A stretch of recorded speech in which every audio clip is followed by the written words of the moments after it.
What is up, everyone? I'm Thomas Miner. I am an agent with Remax Precision, and this is Thomas Talks on Thursday. This is a weekly live stream that I do not just to keep you informed about the real estate market, to keep you more knowledgeable about how certain processes of the real estate market work, and keep you more informed and stuff like that. I also love to talk about the Des Moines area, but most importantly, I'm doing this to have more of a conversation with my friends, family, and followers. I want you guys to get a feel of what these conversations actually sound like, get you guys an idea of what it's like to work with me, get you guys an idea of what I'm thinking about during all of these processes, and hopefully you learn a few tips and tricks along the way.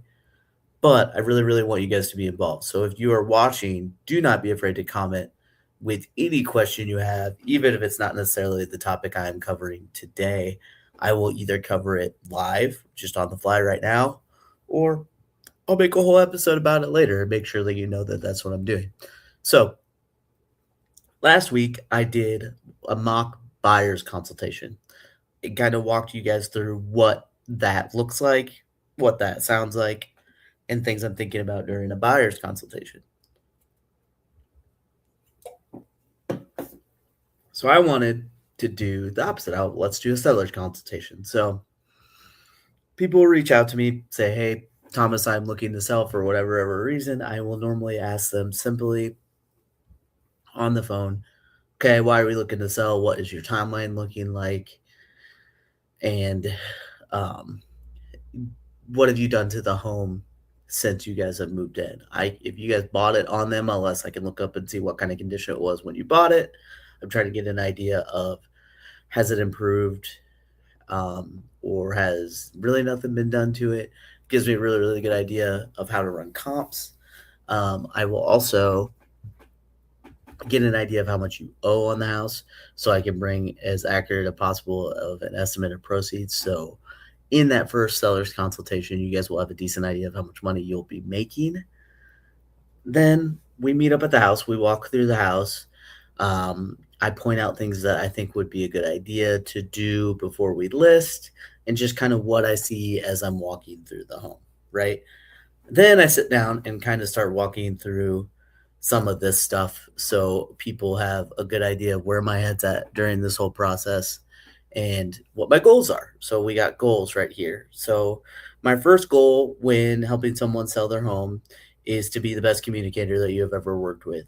I do this by one, always being available for a phone call or text if you guys have any questions. I am immediately sending feedback that the buyer's agents will leave after showings.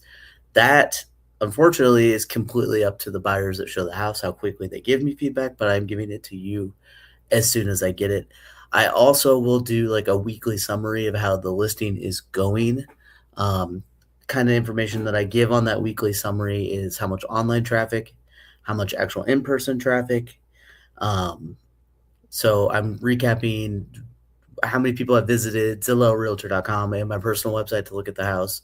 How many people have looked at it on our MLS portal is another really good key feature there.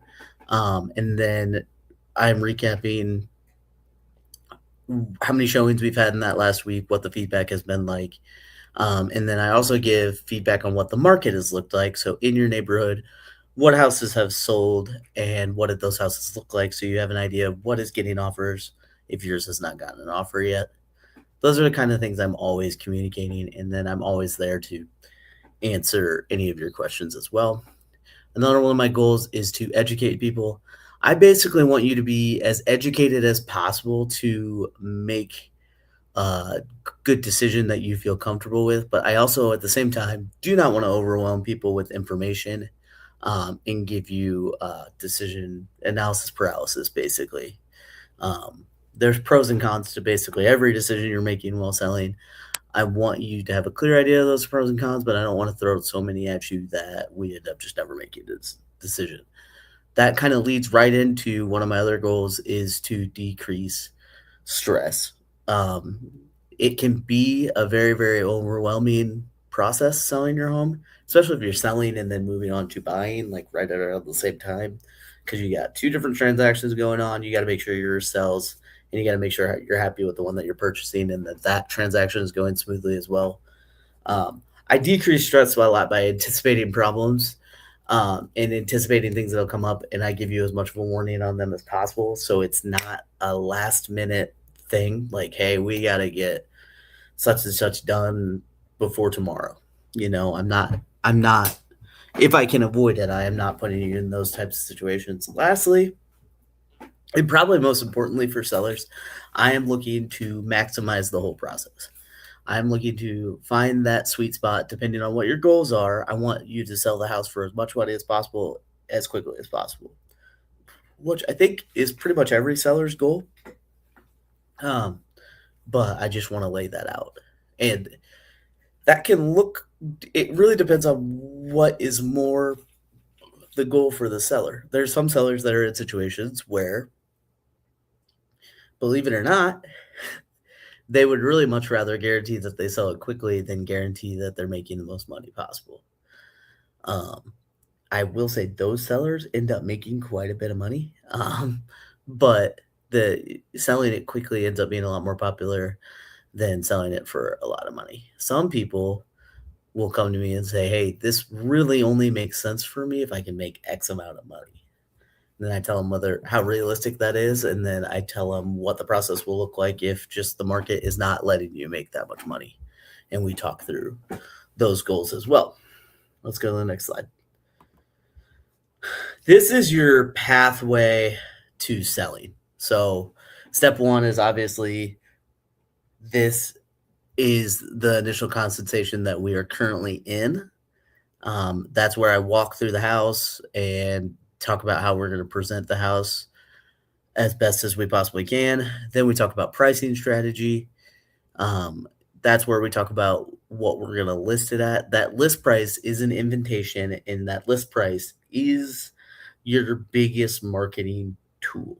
If we can get it at the right number, we get a ton of people through right away, and we end up typically getting the best offer if we get an offer within that first week. And then fingers crossed, because we're still in a market that this can happen if it's priced right. We get multiple offers, they bid against each other, we find the true price. Not saying that it doesn't work out well for people that only get one offer, but it makes it a lot easier if we get multiple offers. Um, After that initial consultation, you should have a pretty good idea of what you need to do to prep the house. I mean, there's standard stuff that pretty much everyone needs to do. They need to declutter, they need to clean as best as they can, whether that's me hooking them up with resources to professionally clean, whatever that ends up being. We kind of talk about that at the consultation. And then normally there is just a checklist of projects that we want done because you either know something that's wrong with the house that you point out to me and it's like, oh yeah, we should definitely get that fixed. Or if I just see something cosmetically that I think will be a big turnoff to buyers, as many of those small projects we can get done, that's as less negatives that buyers see when they're walking through, so they really won't have a reason to say no to the house. Uh, it depends on the marketing plan, but a lot of times at this stage, I will be getting a pre-listing inspection done, so you know exactly what a buyer's inspector will be saying when they walk through the house. Inspection is typically the most stressful part of the sale for a seller. Yes, you have an agreed upon amount, but the inspection can ruin that agreed upon amount if they find a project that needs to be done. A lot of sellers would rather know about those projects ahead of time so they can either get it fixed before listing or disclose it to the buyers and say what they're willing to do to fix it. And then that really decreases the stress of the inspection process. Once we get those projects done, that's when we schedule photos, that's when we schedule videos, that's when I set up my marketing plan. Then we go live on the market. That's when the showings start to happen. Typically, during that initial consultation, I will talk through sellers with what the showing process typically looks like. You should not be at the home. You need to have a plan for what you're going to do when showing requests come through. This is normally when I talk through. A lot of people have dogs. This is normally when I talk through the strategy of, hey, what are we going to do with pets? Do you have a family member that you can bring them to, or are you taking them with you in your car and just going to a park during the showings? Most showings typically only last 30, 45 minutes tops, unless, and this is typically a good thing, unless the buyer completely falls in love with the place, then the showings typically take a really, really long time. I will talk at this point too with how much of a notice that you need. Obviously, we can request a minimum of 4 hours of notice. Some buyers aren't as nice about following that. So I warn people about that as well too. It's like, hey, we can put a 4 hours notice, but what are you gonna do if someone wants to go see the house in 2 hours? That a lot of times just depends on your lifestyle and what you happen to be doing at the time that they want to go see the house. Um, Once you go live on market, eventually you're going to get an offer. I will help you negotiate the offer. We will look at not just the price that they're offering, but we'll look at all the terms that they're potentially wanting to do. If we have multiple offers, I will put those offers in a spreadsheet compared to each other. So you could, okay, offer A has the highest amount of proceeds, but offer A has this term in it that might be more risky, and we kind of debate those against each other and walk through that. Review offers, we accept an offer.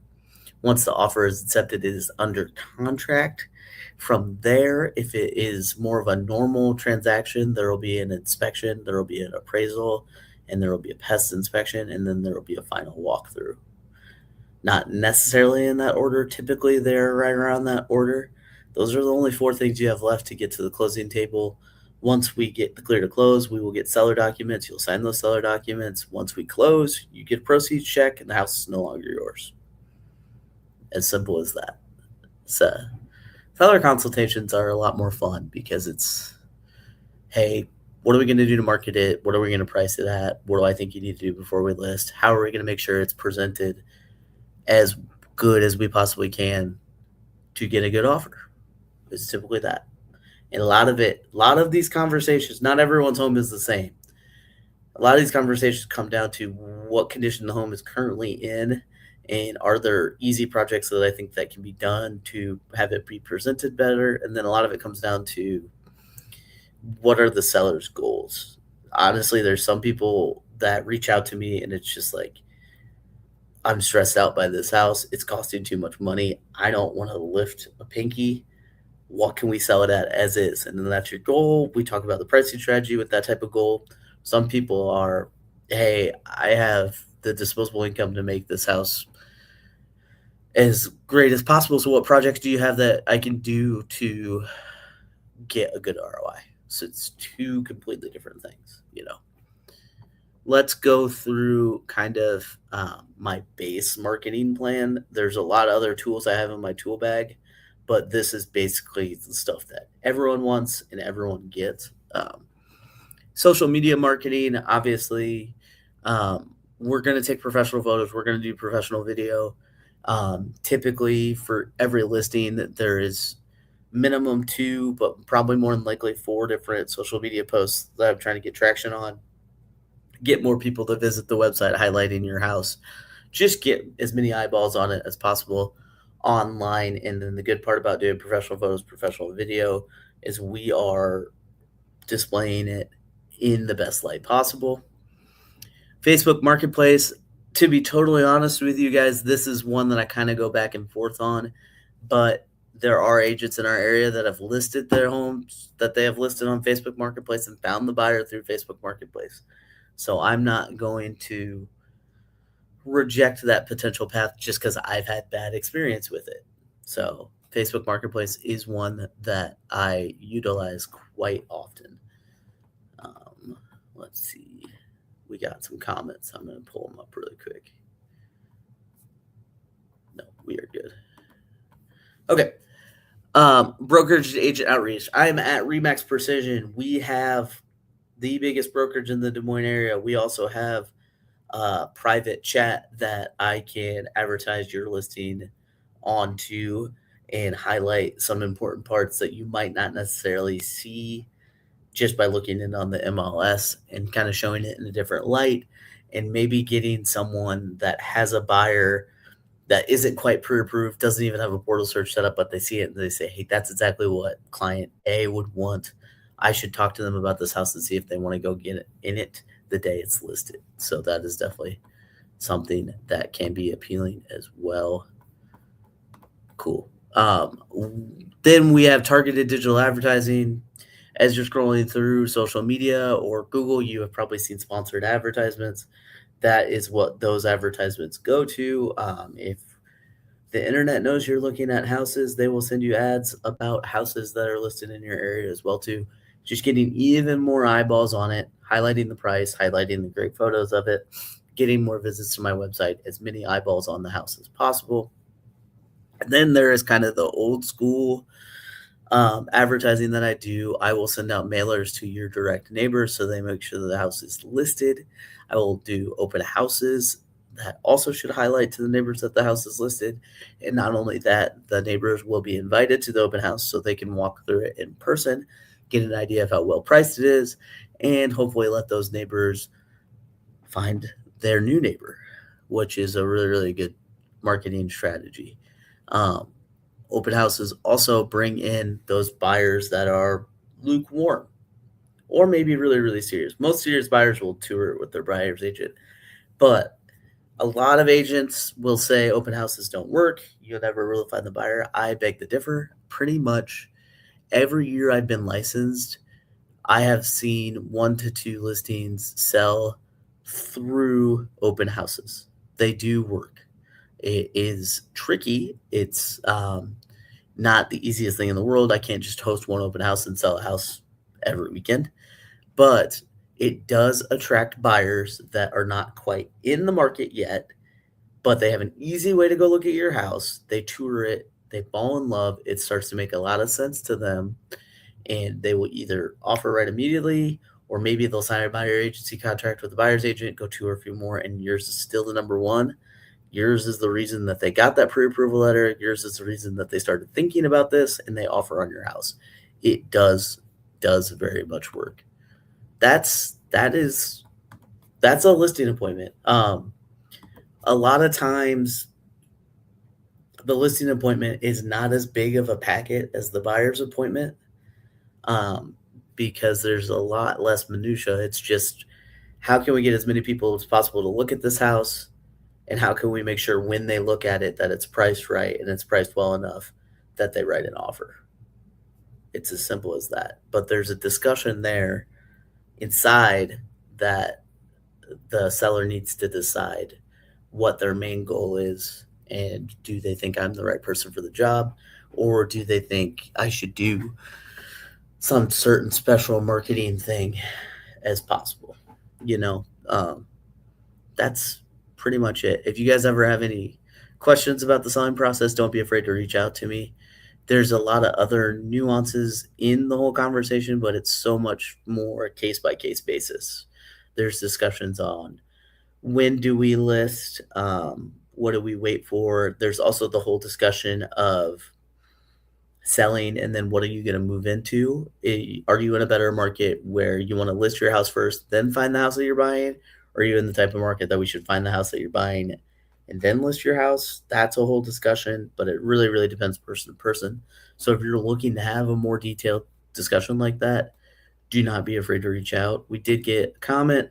We got Zach Miller commenting saying that he's a huge fan of the show. Zach, I'm a huge fan of you, and I'm a huge fan of JJ and Bennett. So congrats on having a kid last week. I'm sorry your kid missed the excellent buyer's consultation video that I did last week, but hopefully he's with you right now watching, learning about selling a house.